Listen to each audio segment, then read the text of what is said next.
네, 안녕하세요. 오늘 세무사 1차 시험을 봤는데 다들 시험 보시느라 진짜 고생 많았고요. 네, 간단하게 우리 시험이 어떻게 나왔나 총평 한번 해볼게요.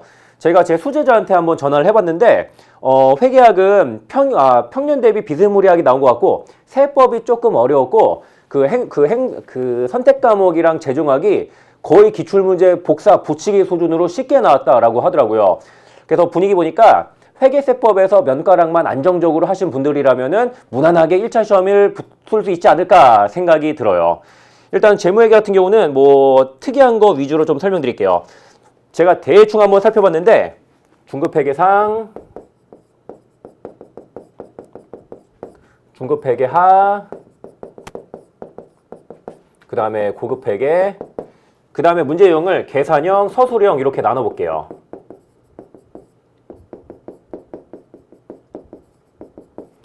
먼저 계산형 문제는 총 17개가 나오는데 그중 8개가 중급회계 상에서, 그 다음에 8개가 중급회계 하에서, 그리고 고급회계는 1개 나오거나 안 나오거나 그러잖아요. 고급회계에서는 1개가 이렇게 나왔어요. 그 다음에 서술형은 총 7개 나왔는데 평소 대비 비슷무리하게 나왔어요. 근데 중급회계 상권에서 5개나 하권에서 2개 이렇게 나왔어요. 그리고 또 특이한 게 제가 A형만 봐서 모르겠는데 B형도 그럴지 모르겠는데 초반 12개가 중급회계 상권을 연타로 내고 그 다음에 후반에는 9개인가가 중급회계 하권에서 연타로 나고 아예 중급회계 상이랑 하랑 좀 섞어주시지 왜 초반에는 상, 후반에는 하 이렇게 좀 몰빵 치는가 좀 그러네. 아무튼 중급회계 상권이 초반에 많이 나오고 하는 후반에 나오고 그리고 고급회계에서 되게 특이한 문제가 나오는데 그것도 있었고요. 그러면은 우리 1번 문제부터 간략하게만 시간 관계상 다 풀어드리긴 어렵고 간략하게만 볼게요.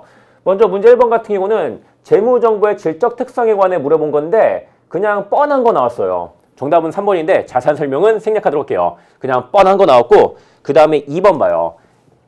자, 2번도 중급회계 상권, 무형자산에 대한 서술형 문제인데 보통은 틀린 거 많이 물어보는데 이번 문제는 옳은 것은 이렇게 물어봤네. 정답은 4번이었네.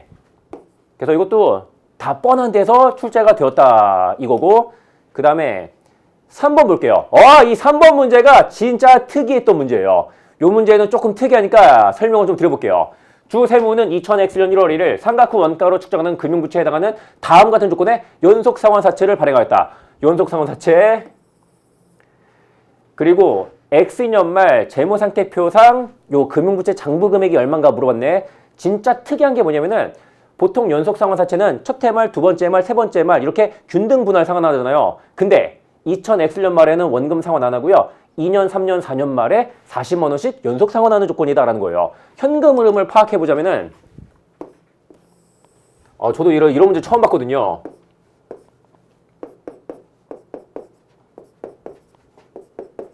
자, 40만 원씩 이때는 상환 안 하고요.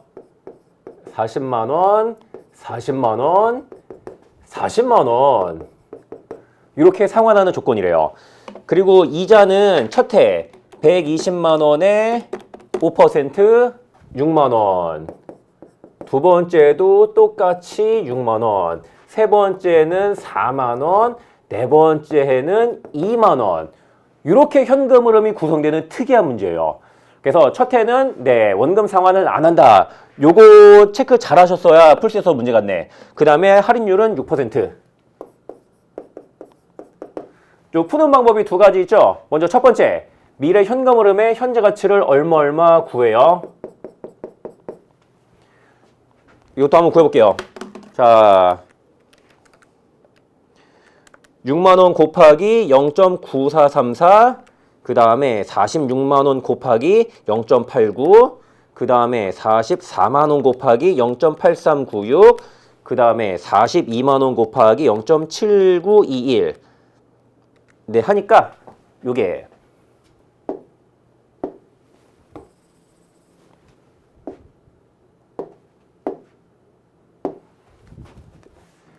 1, 아이고 이게 아닌데 잠시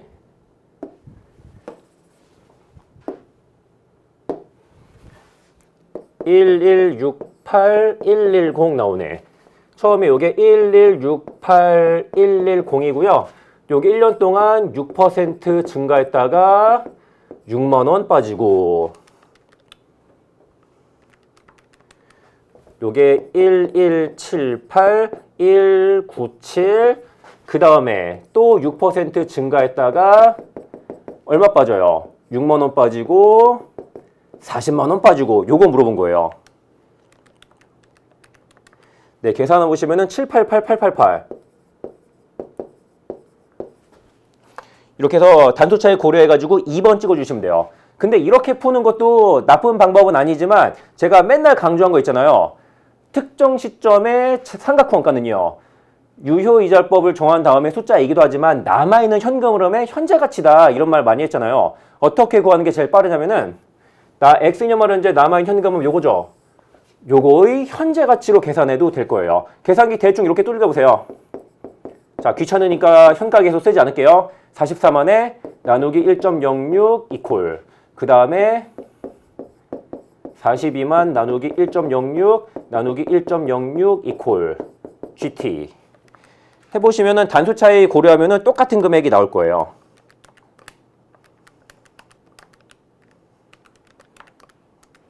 네, 아무튼 이렇게 풀어주시면은 되겠네요. 그 다음에 이어서 문제 4번. 문제 4번은 투자부동산이랑 관련된 아주 무난한 문제였고 정답은 아무튼 4번. 그 다음에 5번 볼게요. 네, 5번 같은 경우는 일단은 취득원가만 제대로 구하면 되게 쉬운 건데 취득원가에서 삐끗하면은 끝장나는 문제예요. 그리고 최신 개정사항이 아주 잘 반영된 재미있는 문제예요. 요거는 한번 제대로 풀어볼게요.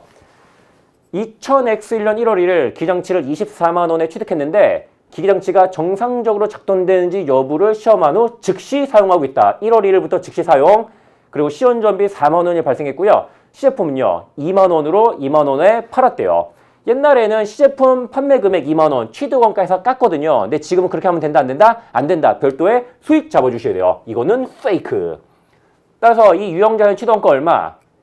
28만 원 해주시면 돼요. 그리고 만약에 요 시운전비 중에 시제품의 원가에 해당하는 부분이 있으면은 그거는 뺀 나머지 시운전비를 취득원가에 포함이 되는데 근데 딱히 그런 얘기 없으니까 싹 다 포함한다 라고 볼 수밖에 없겠네요. 그리고 주세무는 2000X년 7월 1일 동기장치를 재배치하기 위해 운반비 5만 원과 설치원가 5만 원을 추가로 지출했다. 이거는 취득원가에 포함하면 되는 거야 안 되는 거예요? 안 되는 거죠. 이거는 싹 다 비용 처리할 항목이에요. 만약에 2000X1년 당기손익 역량이 얼마인가 그런 거 물어봤으면 요거 고려되는데 이번 문제는 그런 것까지 물어보지 않았거든요. 네, 쓰잘데기 없는 정보였네. 그리고 네 풀어볼게요. 일단 2000X1년 초 28만 원의 시작.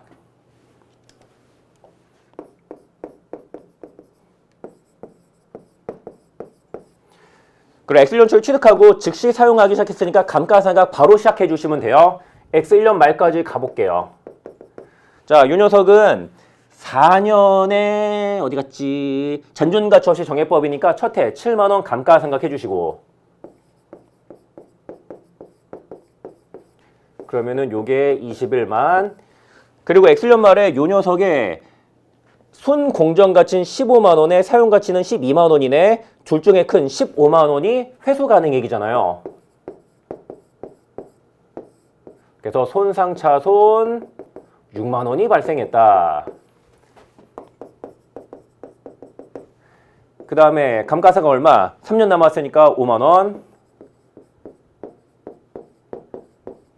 장부가치 10만 원 되고 그 다음에 X년 말에는 순공정가치 16만 원에 사용가치 17. 둘 중에 큰 17만 원이 회수 가능해.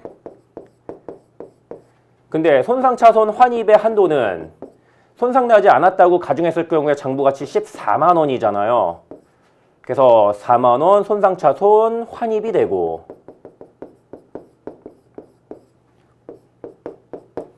그 다음에 14만 원 초과분은 환입이 안 되고 그래서 먼저 동그라미 1번에서는 2000X년 손상차손 4만 5천 원이라고 그랬는데 6만 원이고요. 2번 2000X년 감가상각비는 6만 5천 원이 아니라 7만 원이고 3번 2000X년 감가상각비는 4만 원이 아니라 5만 원이고 4번 X년 말 장부금액은 14만 원이다. 이게 맞고 그 다음에 5번 X년 손상차손 환입액이 3만 원이라고 그랬는데 그게 아니라 4만 원이고 그래서 정답은 4번이었던 문제예요.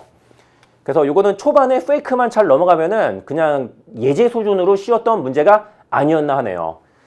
그 다음에 요 차입원가 자본화 문제 조금 까다롭게 나왔거든요. 요것도 제가 좀 풀어드릴게요. 주 세무는 2000X년 7월 1일 공장 건물 신축을 시작하여 2000X년 12월 31일 공사를 완료하였다. 자, 차입원가 자본화인데 뭐부터 봐야 돼요? 2000X년 차입원가 자본화 물어보는지 2000X2년 차입원가 자본화 물어보는지. 근데 뒤를 보니까 X1년도 일반 차입, 이게 아니지. X1년 일반 차입금에 대한 자본화 이자율은 차입원가 자본화 자체를 물어본 건 아니지만 2000X1년 자본화 이자율, X1년 차입원가 자본화를 구하면 되겠다라고 알 수가 있겠네요. 한번 구해볼게요. 먼저 2000X1년에 지출한 금액은 7월 1일 날 1200만 원, 요거 하나밖에 없네. 네, 반년이니까 12분의 6 해서 600만 원. 요거 말고는 없어요. 그래서 600만 원이 연평균 지출액.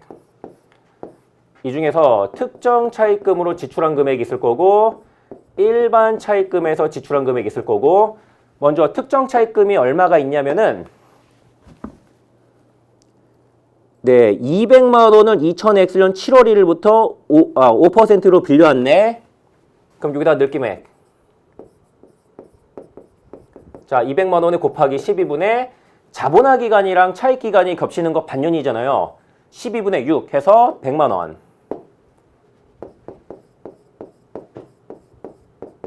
곱하기 특정 차입금 이자율이 5%.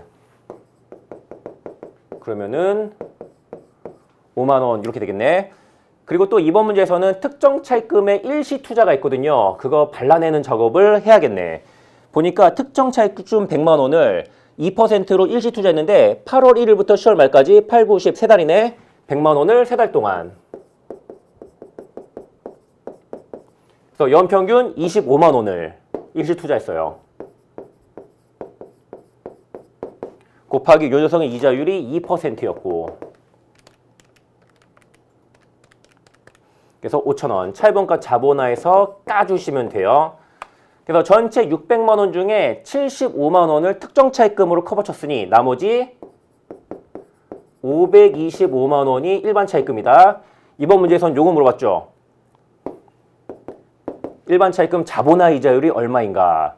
자, 그 다음에 단서가 뭐 있냐면은 네, X1년 차입원가 자본화는 15만 원이래요. 15만 원. 특정에서 4만 5천 원이니까 일반에서 나머지 얼마? 10만 5천 원이겠네. 이렇게 구하고 그래서 일반 차입금 자본화 이자율은 525만 분의 10만 5천 해가지고 네, 딱 2%가 나오네요. 그리고 맨 마지막에 일반 차입금 실제 차입원가 52만 원이라 돼 있잖아요. 이건 뭔 뜻이에요? 요거 한도 안 걸렸으니까 요 금액이 맞다. 그 얘기 하는 거예요. 그 다음에 문제 7번 볼게요. 자, 문제 7번은 조금 어려웠어요. 3번. 요게 정답인데 요것만 설명드릴게요. 비용의 일단은 재무제표 표시에 관해 옳지 않은 것을 물어봤는데 3번이 옳지 않아요. 나머지 옳은 거니까 읽어보시고 비용의 기능별 분류 정보가 비용의 성격에 대한 정보보다 미래 현금 흐름을 예측하는 데 유용하다. 요게 틀렸어요.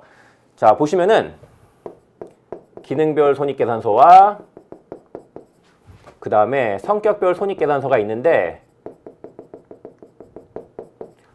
누가 정보유용자에게 더욱 유용한가요? 기능별 손익계산서가 더욱 유용해요. 전체적으로 보면은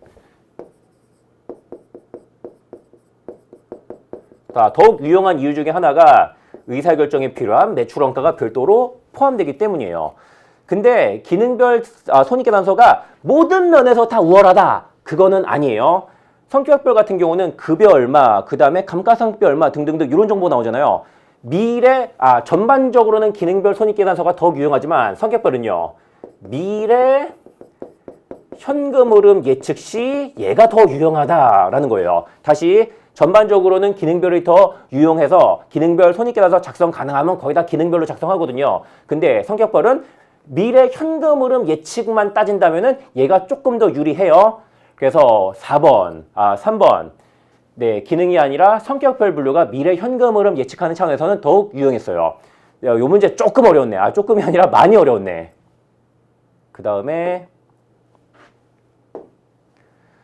8번 볼게요. 와, 이런 거 나올 줄 알았어요. 그 생물자산과 수확물 관련한 계산 문제가 산업인력공단에서 자주 내는데 그 중에서도 제일 잘 나오는 게 바로 요 젖소예요. 산업인력공단에서 요 젖소만 지금 4번째인가 내는 것 같아요. 자, 이것도 일일이 회계 처리 다 해서 풀려고 그러면 시간이 너무 많이 걸리는데 우리 요거 빠르게 푸는 요령 익혔잖아요. 어떻게? 여기서는 부채도 없고 기타 포괄손익도 없으니까 자산의 증가하고 당기손익의 증가다 이러면 되는 거잖아요. 요거는 조금 어려운 문제니까 이거 한번 풀어보도록 할게요. 먼저 나의 기초자산과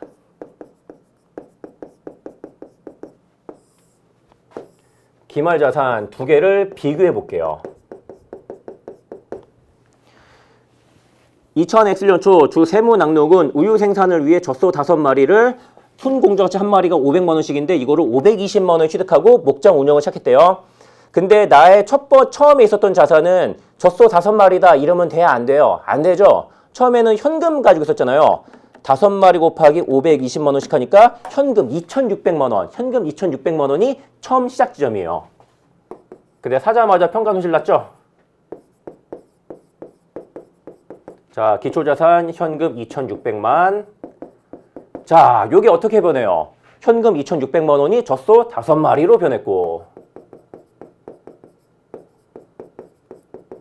처음에는 요게 순공정가치가 500만원인데 이거 나중에 순공정가치 기말을 다시 측정해야 되는 거잖아요. 일단 5마리만 체크하고 넘어갈게요. 그리고 12월 25일 처음으로 우유를 생산했네요. 요거는 수확물이고 우유는 전부 1000리터.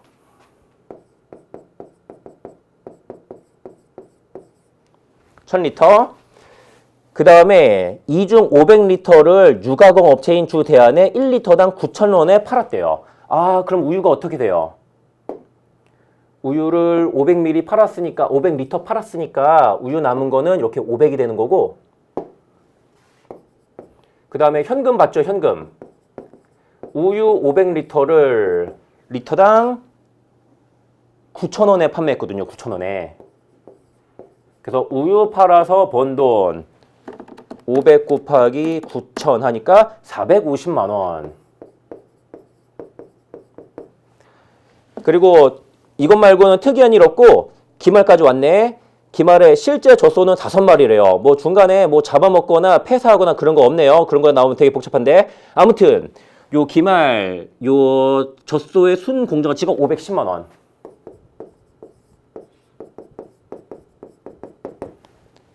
오 곱하기 510 하니까 아이고 2550만원.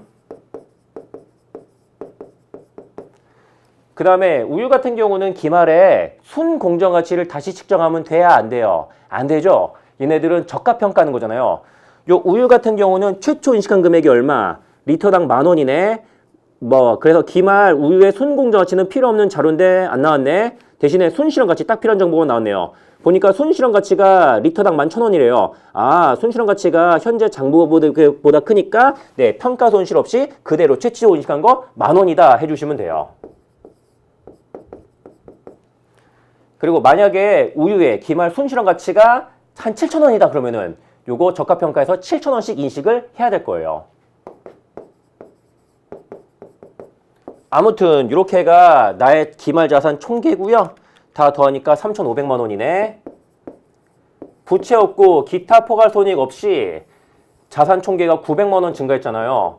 아, 그래서 올해 당기손익 영향은 900만 원이구나. 1번 900만 원 증가. 이렇게 풀면 되는 문제였네요. 그 다음에 9번. 요거는 1번이 정답인데 충당부채랑 관련된 매우 무난한 문제니까 요거는 그냥 넘어갈게요. 네, 그 다음에 문제 10번 볼게요. 10번도 조금 난이도가 있었어요. 요거는 유형자산의 교환거래와 그 다음에 재평가를 엮은 문제였거든요. 그러면은 볼게요. 이거는 좀 어려우니까. 주 세무는 2000X1년 1월 1일 소유하고 있는 장부금액 100만원, 공정가치 90만원 기장치를 주 대한이 소유하고 있는 기장치와 교환하면서 주 대한의 기장치와의 공정가치 차이 10만원을 현금으로 수취하였다. 네, 교환거래에서는 현금을 줄 수도 있고 받을 수도 있는데 우리 회사가 주는 경우가 압도적으로 많이 나오거든요. 근데 특이한 거 현금 10만 원을 수취했다. 우리가 현금 10만 원을 받은 입장이에요. 그리고 동자산의 교환은 상업시 실질이 있다. 일단은 여기서 우리 뭐 해야 되느냐? X1년 우리 회사가 신자산을 인식할 금액이 얼마인가 요거부터 계산을 해보셔야 돼요. 해볼게요. 우리 회사가 제공한 자산을 구자산이라고 하고 취득한 자산을 신자산이라고 할게요. 아이고.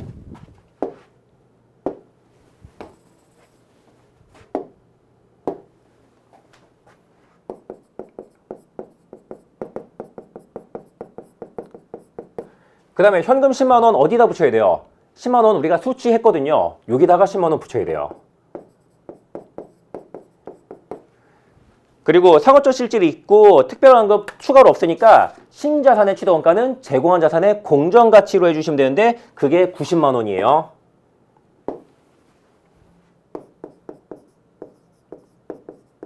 근데 취득한 자산은 신자산만 있는 게 아니라 현금 10만 원도 우리가 취득한 자산이잖아요. 요거 배분해야 돼요.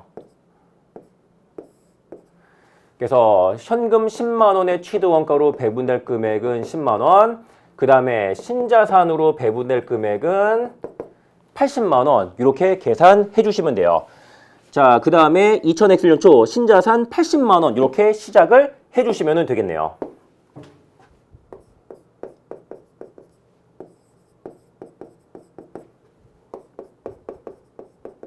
네, X년 말까지 가볼게요. 자, 요 자산은 4년의 잔존가치 없이 정액법이고 재평가 모형. 일단은 감가상각 20만 원. 60만 원. 그리고 X년 말에 재평가 할게요. 그게 57만 원이래요. 57만 원.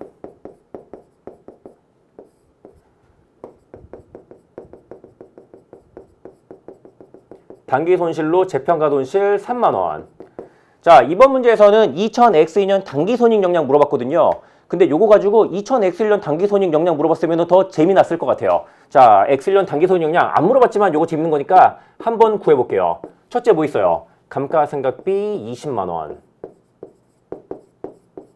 그 다음에 단기손익에 반영하는 재평가 손실 3만 원. 근데 이걸로 끝 하면 되나요? 아니죠. 저 구자산을 처분하는 과정에서 처분 손익도 발생하잖아요. 참고로 이 구자산은 공정가치가 90만 원에 장부가치가 100만 원이네. 요 정도 암산 가능하죠? 이때 발생하는 처분 손익은 처분한 자산의 공정가치와 장부가치 차이거든요. 10만 원 처분 손실이 났을 거예요.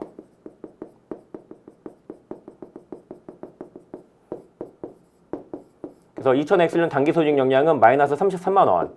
그래서 X2년 단기손익 역량보다는 2000X년 단기손익 역량을 이렇게 물어보는 게 더 재미나지 않았을까 생각이 드네. 근데 그거 아니었고 X2년으로 넘어가요. 자, 57만 원에 3년 남았으니까 감가상각은 19만 원 해주시고 그러면은 57 빼기 19 하니까 38만 원. 그 다음에 또 재평가 할게요. 네, X년 말에는 요 녀석이 42만 원이 되었대요. 42만 원. 근데 작년에 3만 원 재평가 손실 먹은 거 있잖아요. 3만 원은 단기이익으로 재평가 이익 먹고 그래서 41만 원까지. 그 다음에 요거 초과분은 기타 포괄손익 만 원 해주시면 돼요.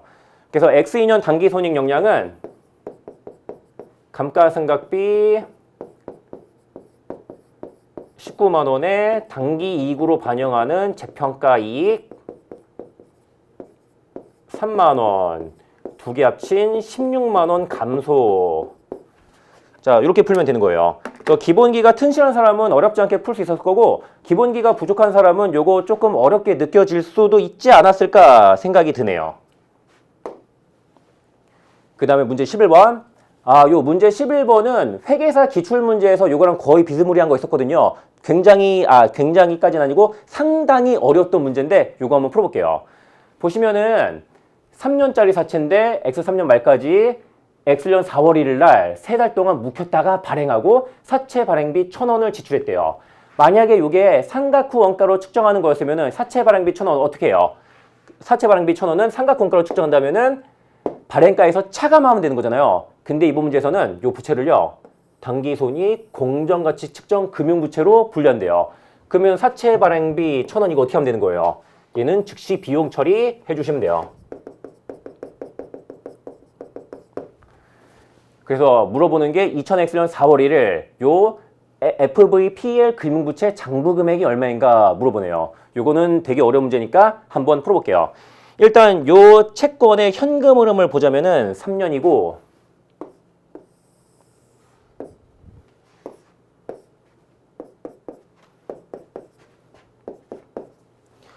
액면금액 100만 원에 표시이자율 8%. 8만 원, 8만 원, 8만 원 이렇게 구성이 되네. 그리고 요거를 실제 4월 1일 발행하시고 그리고 자료를 보니까 권면상 발행일의 시장이자율이 10%고 실제 발행일의 시장이자율이 12%네. 요 권면상 발행일의 시장이자율 10%는 왜 제시가 되었나요? 이거 페이크로 제시가 된 거예요. 페이크. 자, 일단 우리 뭐 해야 돼요? 미래 현금 흐름을 2000X년 초 기준으로 12%로 현재 가치 계산을 해주시면 돼요. 해볼게요. 8만원 곱하기 2.4018 이퀄 100만원 곱하기 0.7118 이퀄 GT 하면은 90만 3천 944. 근데 우리가 원하는 건 뭐예요? 4월 1일 현재 가치잖아요. 그럼 어떻게 해?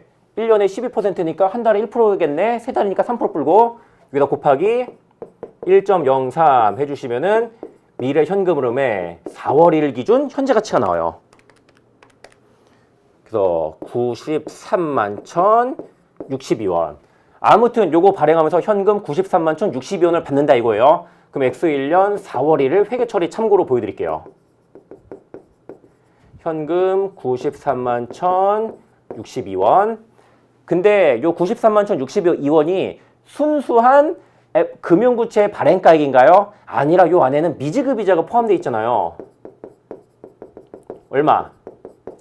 1년에 8만 원인데 3개월 치니까 2만 원이겠네. 그럼 순수한 FVPL 금융부채는 얼마? 91만 1,062원 잡아주시면 되고 또 이번 문제에서 사채 발행비로 1,000원 지출했다 그랬네. 만약에 얘가 AC 금융부채라면은 AC 금융부채에서 까면 되는데 FVPL이잖아요. 이거는 즉시 비용 처리. 네, 이렇게 해가지고 911062 요게 정답이었어요. 좀 어려웠던 문제긴 한데 이거 회계사 기출 문제 중에 거의 똑같은 거 있었거든요. 그것만 착실히 공부했으면은 조금 시간은 걸리지만 득점할 수 있지 않았을까 생각이 드네요. 그 다음에 문제 12번 볼게요. 네, 문제 12번은 아주 뻔한 재고자산 재고자산 문제인데 매출원가 물어봤네. 네, 요거는 되게 쉽고 시간 관계상 요거까지 풀 시간 없으니까 이거 넘어갈게요. 이거 틀리면 여러분들 큰일 나요. 그 다음에 어머! 13번 이런 게 왜 여기서 나오지? 드디어 고급 회계 중에서도 연결. 요게 진짜 회계사 1차 기출문제 뺨칠 정도로 어렵게 나왔어요. 그래서 보통 세무사 수험생들은 연결, 객관식 연습 안 하잖아요. 저도 하지 말라 그랬고 왜냐? 맨날 안 나오니까. 근데 이렇게 세무사 1차에서 고급 회계 중에서도 요 연결이 이렇게 제대로 된 문제가 나온 거는 역사상 처음이지 않았나. 딱 보자마자 이거 문제 되게 길잖아요. 여러분들이 풀 수 있는 문제도 아니고 한 바닥 다 찾아고 있잖아요. 이거는 빠르게 버리고 지나갔어야 되는 문제예요. 그리고 이 문제는 저에게 이런 말을 하는 것 같아요. 세무사 1차에서 자, 연결이 제대로 나왔네. 참고로 2018년 세무사 1차에서 연결이 2개 나온 적이 있긴 있었거든요. 그때 한 개는 아주 간단한 말 문제였고 하나는 계산 문제였는데 기본적인 개념만 알고 있으면 얼마든지 암산으로 풀 수 있는 그 정도 수준의 계산 문제였어요. 근데 이번에 세무사 1차에서 회계사 1차 시험 문제 뺨칠 정도로 어려운 연결 계산 문제가 나왔다. 이게 의미하는 바는 뭐냐? 세무사 2차에서도 연결 충분히 이 정도 문제 나올 수 있으니까 세무사 2차에서 연결 버리면은 너네들 큰일 난다 라는 경고 메시지처럼 저는 느껴지더라고요. 아무튼 이 문제는 회계사 1차 연결 웬만한 문제보다도 훨씬 더 어려웠고요. 실전에선 요거 여러분들 다 버리셨을 거예요. 잘하셨어요. 그리고 1차 붙은 분들한테 얘기할게요. 세무사 1차에서도 연결 이 정도로 제대로 된 문제가 나오는데 2차에서 안 나온다? 말도 안 되는 소리예요. 2차에서도 얼마든지 나올 수 있고 이거는 우리에게 연결도 제대로 공부해야 된다라는 말을 하고 있는 것 같으니까 우리 세무사 2차 준비할 때 연결도 이 정도 문제까지 풀 수 있을 정도로 공부를 하셔야 된다라는 말을 꼭 하고 싶어요. 그래서 우리 동차 준비할 때 시간이 많이 부족하긴 하거든요. 근데 연결은 이거 나오면은 30점짜리거든요. 틀리면은 바로 시험장에서 끌려 나오는 거니까 네, 연결 최소한의 대비만 했으면 좋겠다라는 말을 하고 싶네요. 이번 올해 가장 중요한 문제는 바로 요 녀석이 아니었나 저는 생각을 해요. 네, 아무튼 그 다음에 문제 14번 볼게요. 네, 문제 14번은 주식 선택권이랑 관련된 조건 변경이 나왔는데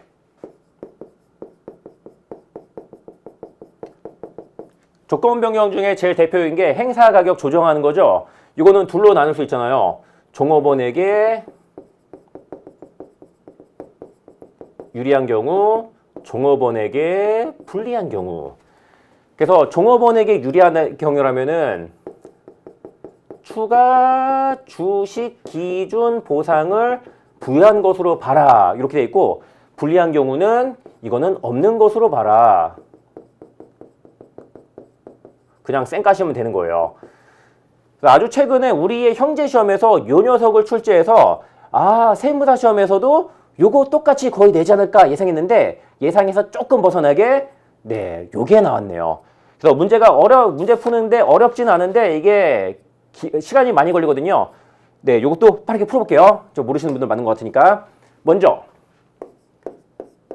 기존에 부여한 주식기준 보상 추가로 부여한 주식기준 보상 이렇게 나눠볼게요.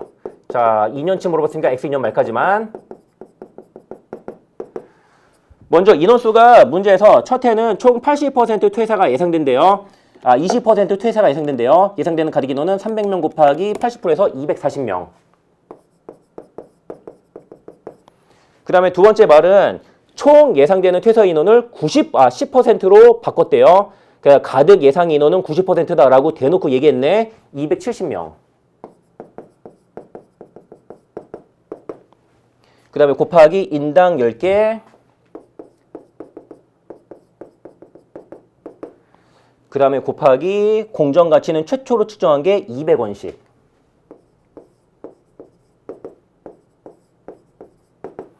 그래서 X연말 총 예상되는 주식 보상 비용은 240 곱하기 10 곱하기 200 하니까 48만 원. 그 다음에 X년말은 270 곱하기 10 곱하기 200 하니까 54만 원. 요게 몇 년 가득이지?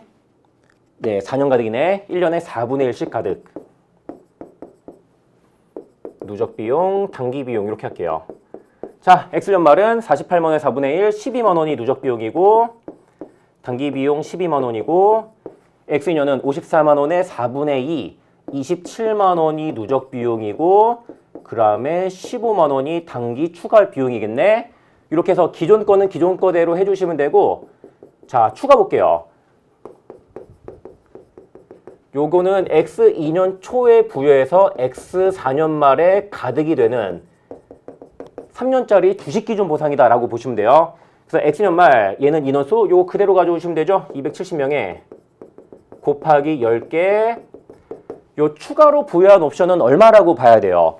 보니까 네, 행사 가격을 조정했고요. 이러한 조정으로 인하여 공정가치가 20원씩 증가했대요. 그럼 요거 20원짜리라고 보는 거예요. 그래서 270 곱하기 10 곱하기 20 하니까 54,000. 자, 얘는 X 2년이 첫 해네. 3년이니까 가득비율 3분의 1. 누적 단기 이렇게 하면 되죠. 자, 54만 원에 나누기 3하니까 누적 비용이 18,000원, 첫 해니까 당기 비용이 18,000원.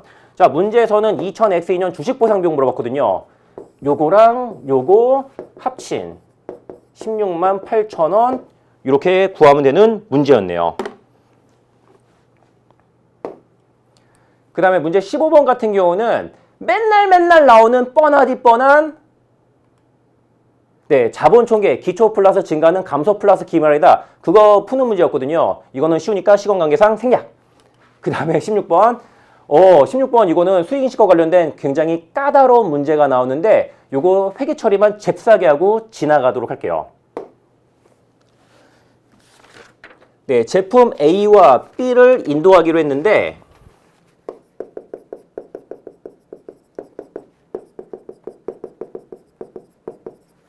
자, 거래 가격을 배분해 볼게요. 합쳐서 아무튼 10,000원인데 이거는 원래는 상대적 개별 판매가치 기준으로 나눠야 되잖아요. 근데 B는 시장 정보가 없어가지고요. 얘네들은 자녀 적급법을 쓸 수밖에 없겠네요. 그래서 A가 8,000원이니까 B는요. 자녀 적급법으로 2,000원이다. 이렇게 해주시면 돼요. 그리고 제품 A 같은 경우는 2000X1년 12월 15일 인도했고 그 다음에 B 같은 경우는 X2년 1월 10일 날 인도했고 그리고 요 대금은 실제로 10,000원을 X2년 1월 15일 수치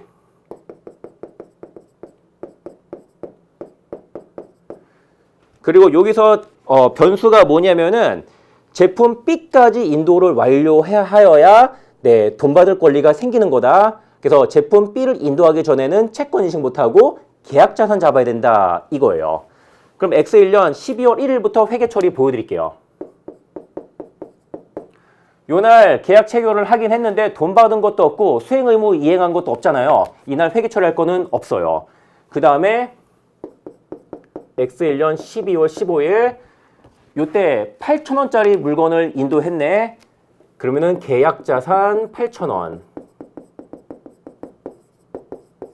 수익 매출해도 되고 8,000원 아직 수취할 권리가 있는 건 아니니까 계약자산이에요. 그 다음에 X2년 1월 10일 볼게요. 자, 요때 2,000원짜리 마저 인도해요. 그러면은 계약자산 2,000원 추가되고 수익 2,000원. 그리고 이때 수행 의무 다 이행했으니까 이제는 돈 받을 권리 생기는 거잖아요. 계약자산 10,000원이 수취 채권, 그냥 채권이라고만 쓸게요. 채권 10,000원으로 바뀌고 그 다음에 X2년 1월 15일 날 돈 받네. 현금 10,000원, 채권 10,000원 해주시면 돼요.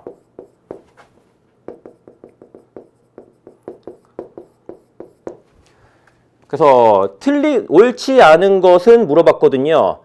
1번 X연말 수취채권은 빵이다. 맞죠? X연말 여기까지 아니고 계약자산만 8,000원이고 수취채권 아직 없는 거예요.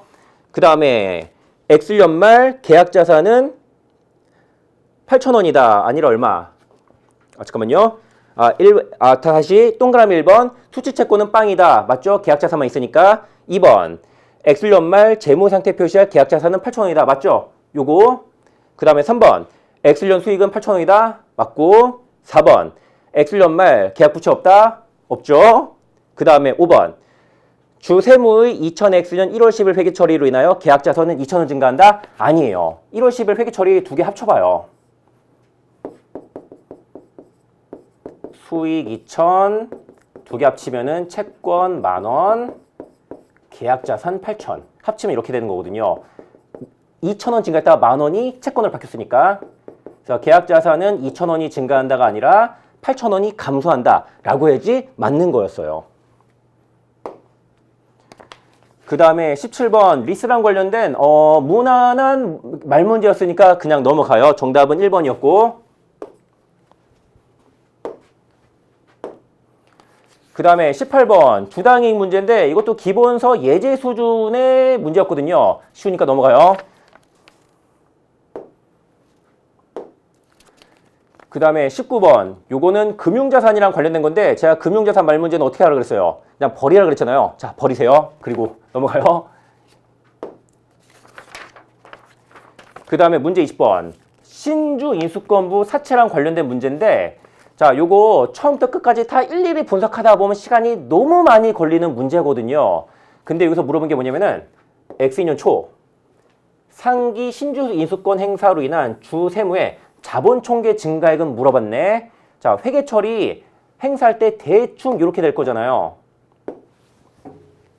행사가액만큼 현금 받고, 그리고 요 신주 인수권부 사채는 할증금이 있는 조건이니까 할증금이 일부 제거되잖아요. 일부 제거되고, 그 다음에 자본은 제가 빨간색으로 쓸게요. 자본. 신주 발행되니까 자본금의 주발초.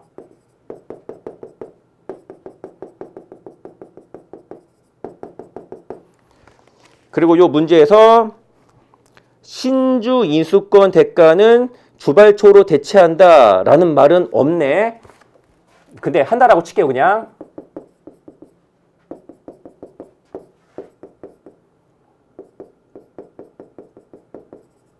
얼마.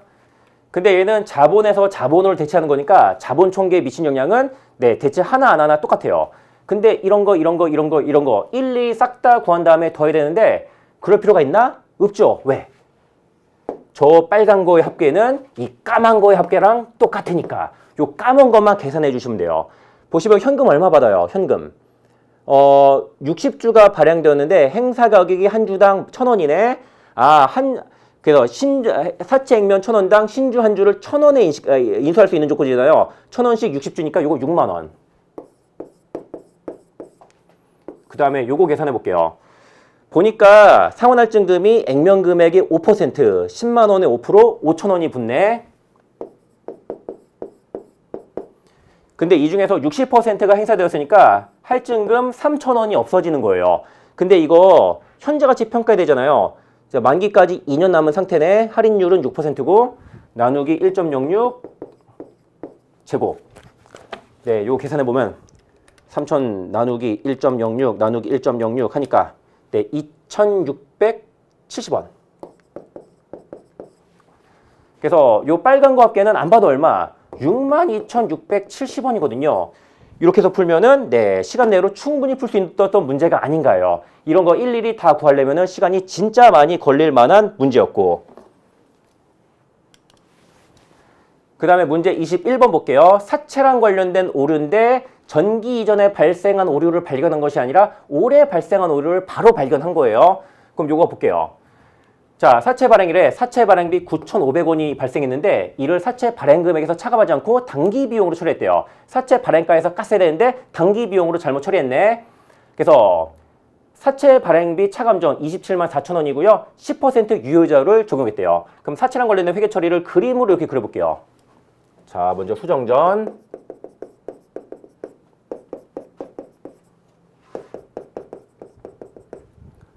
(27만 4천원) 요거 10% 이자 비용 27,400원. 그 다음에 액면이자만큼 빠지는데 이 액면이자가 얼마인지는 모르겠으니까 대충 이렇게 할게요. 그 다음에 수정 후에는요. 27만 4천원에서 네, 9,500원만큼 까면 되는 거잖아요. 얘까지 고려한 사채의 발행가액은 26만 4,500원. 그 유효자를 요거보다 올라가겠죠? 그게 얼마냐면은 12%다 라고 제시를 해줬네.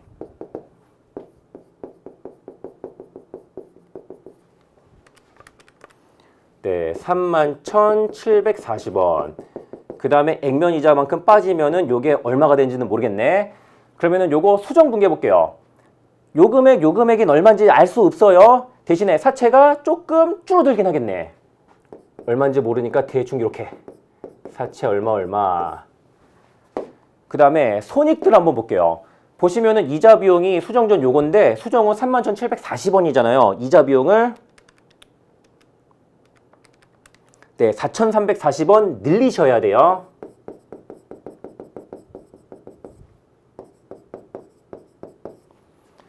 그 다음에 요거 비용 처리한 금액이 9,500원 있는데 이거 비용 처리하면 안 되는 거잖아요. 그거를 제거할게요. 그래서 문제에서 물어본 게 뭐냐면은 요거 수정전 당기순이익이 10만 원이래요.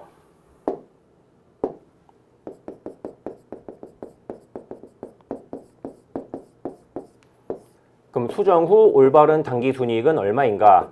먼저 비용 9,500원 제거한 것만큼 당기순이익이 늘어나고 이자 비용이 4,340원 증가하는 만큼 당기순이익이 줄어들고 10만 원 더하기 9,500원 빼기 4,340원 하니까 수정 후 올바른 당기순이익은 10만 5,160원. 이렇게 해서 정답은 4번이었어요. 그 다음에 22번 풀어볼게요. 이 22번 문제가 진짜 어려웠던 문제예요.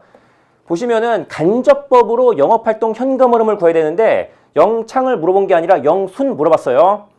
여기 건물과 감가상각 누계액이 있잖아요. 여기서 뭐가 나와요? 감가상각비 얼마 나올 거고 그 다음에 건물 일부 처분했으면은 처분손익도 얼마 나오잖아요. 그거를 알아야 우리가 이 문제를 풀 수가 있는 거예요. 근데 이번 문제 잘 보세요. 자, 원래 작전대로라면은 건물과 감가상각 누계액 기초 플러스 증가는 감소 플러스 기말을 해야 되고 기초 금액이 각각 120만 원에 38만 원. 그 다음에 기말 금액이 115만 원에 37만 원.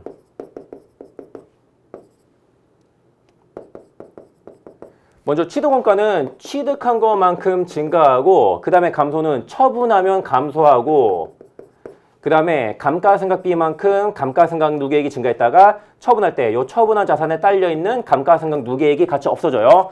그래서 여기에서 요거 빼면은 처분한 자산의 장부가치가 나오고 그 다음에 분명히 처분 손익이 날 거예요. 그러면은 처분 대가 얼마 나오겠네. 근데 여기서 기초 기말 말고 자료가 나와 있어요, 안 나와 있어요? 딱 하나 나왔는데 건물 관련 거래가 주 세무의 순현금 흐름을 3만 원 증가시켰다. 예를 들어 요 취득한 금액을 X라고 놓으면은 요거는 얼마? X 플러스 3만 원이다 이거예요. 근데 이렇게 미지수를 넣어도 요거 풀 수가 없거든요. 그래서 이번 문제는 요거밖에 정답이 없는 것 같더라고요. 자, 보시면은 건물 관련 회계 처리가 순현금 흐름을 3만 원 증가시켰대요. 그거를 회계 처리로 보여드릴게요. 보시면은 건물의 취득원가가 5만 원만큼 감소했고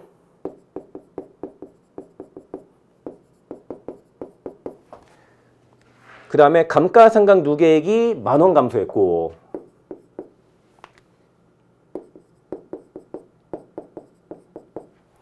그리고 문제에서 건물과 관련된 순현금 흐름이 3만 원이래요. 현금 3만 원. 그래서 이 3만 원이 의미한 게 뭐냐면은 취득, 처분, 합친 거 말하는 거예요. 그 다음에 요 보시면은 대차가 1만 원만큼 안 맞네. 여기다 할게요. 손익 1만 원. 요게 뭘까? 저 당기 손익 1만 원은 바로 감가상각비와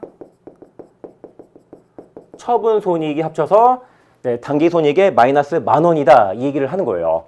그래서 요거 가지고 문제를 풀 수밖에 없어요. 그럼 잽싸게 한번 풀어볼게요. 자, 쓸데없는 거 지우고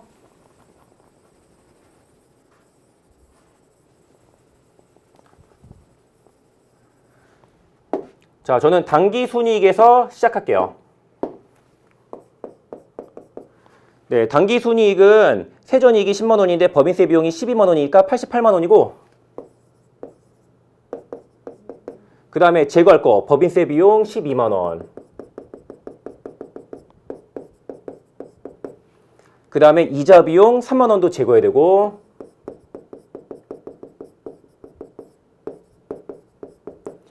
그 다음에 뭐 제거해야 돼요? 감가상각비와 유형자산 처분 손익을 제거해야 되잖아요.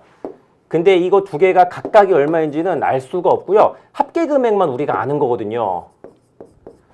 여기 당기손익에 마이너스 1만 원, 그럼 이거 합쳐서 당기손익에 플러스 1만 원 이렇게 조정할 수밖에 없다라는 거예요. 자, 이것 말고는 없으니까 영창 관련 당기순이익은 103만 원. 그 다음에 영창 관련 자산부채 조정을 해볼게요. 첫째, 매출채권이 기초대비 금할 10,000원 증가했고, 그 다음에 재고자산이 기초대비 기말 35,000원 증가했고, 요거 말고는 영창 관련 자산부채 없네. 나머지가 뭐다? 현금. 요게 영창. 103 빼기 10,000원 빼기 35,000원 하니까 98만 5천원. 그래서 영업창출 현금 98만 5천원 구했고요. 그리고 이자 지급과 법인세 납부 있잖아요. 이것도 영업으로 분류하래요. 얘까지 다 차감해야지 영업활동 순현금 요게 나와요. 먼저 이자 지급은 얼마? 요건 쉬우니까 대충 넘어갈게요. 총 3만 원인데 4할차 상가액이 5,000원 있거든요.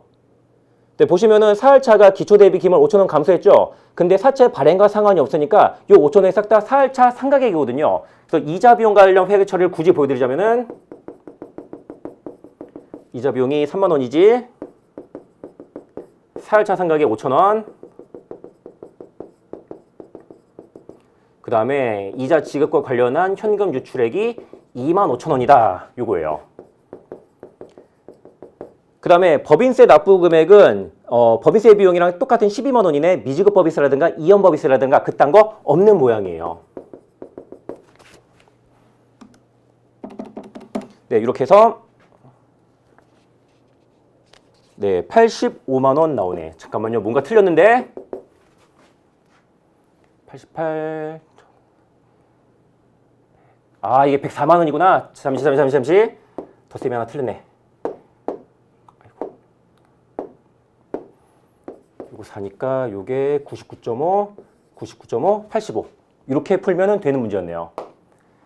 그 다음에 23번은 법인세 회계인데 그렇게 어려운 문제는 아니었네. 근데 특이한 게 첫 번째 법인세 회계가 아니라 두 번째 법인세 회계 물어봤고, 요거 뭐 기타 포괄손이 그딴 게 있는 것도 아니니까 이것도 예제만 제대로 풀어봤으면은 어렵지 않게 지나갈 수 있는 문제가 아니었나 싶네요. 시간 관계상 생략.